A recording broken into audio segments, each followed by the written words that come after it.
Benjamin Netanyahu is a master of reasonable answer on trigonometry. Last night he sounded calm, pragmatic, and often compelling. He had an explanation for October the 7th, for the Iranian terror axis, for why Israel fights and why the West misunderstands. He invoked history, Churchill, Fallujah, Mosul, even biology.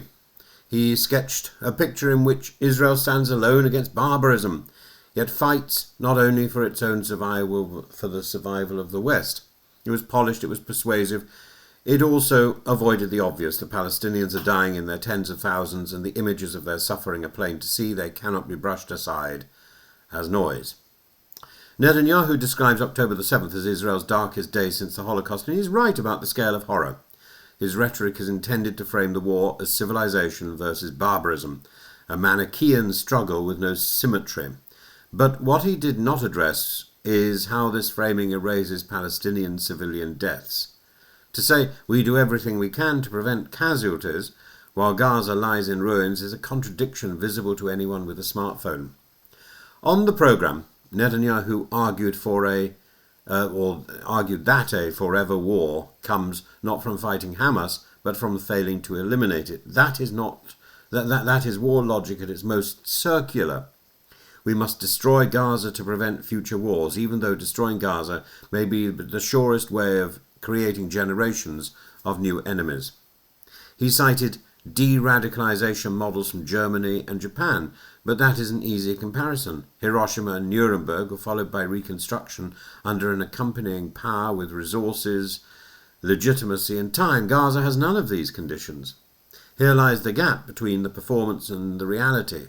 Triggernometry's interviewers, to their credit, raised the issue, the suffering of Palestinian civilians, the risk of radicalization, the scale of the humanitarian crisis. Netanyahu's replies returned again and again to the same refrain: Israel is fighting barbarism. But this does not answer the question of children dying under rubble, hospitals bombed, starvation reported by international agencies. He called such images frauds, invoking medieval blood libels, yet the pictures are not medieval fables, they're happening today. And this is why Emmanuel Macron and France have struck such a nerve. Macron argues that recognition of a Palestinian state is not appeasement of Hamas, but a long overdue move towards a two-state solution. Netanyahu's furious letter accused Macron of fueling anti-Semitism. The Élysée responded with the usual sharpness, calling his claim abject and erroneous. For France, home to Europe's largest Jewish community and also a large Muslim population, the question is not just diplomacy but domestic peace. Macron sees what Netanyahu cannot admit on trigonometry, that the unresolved question of Palestinian statehood fuels both regional war and Western dynamism.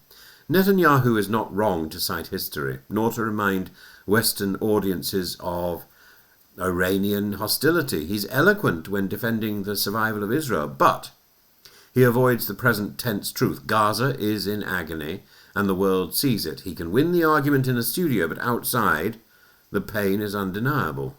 Macron, for all his flaws, has identified the root problem, the absence of a credible political horizon for Palestinians. So yes, Netanyahu on trigonometry had all the right answers, but they were the wrong answers to the questions the world is asking. He sounded like a strong leader defending civilization, yet his rhetoric could not conceal the fact that Palestinian civilians are dying in their thousands, and that this will not be erased by appeals to Churchill or to Jewish history. Macron, with his promise to recognize Palestine, has put his finger on the issue Netanyahu avoids. Until there is a political solution, no military campaign will ever bring peace. That is why, for all the polish of the interview, the gulf between the reasonable tone and the visible suffering remains, and it is that gulf which is costing Israel support, not only in Paris, but across the West.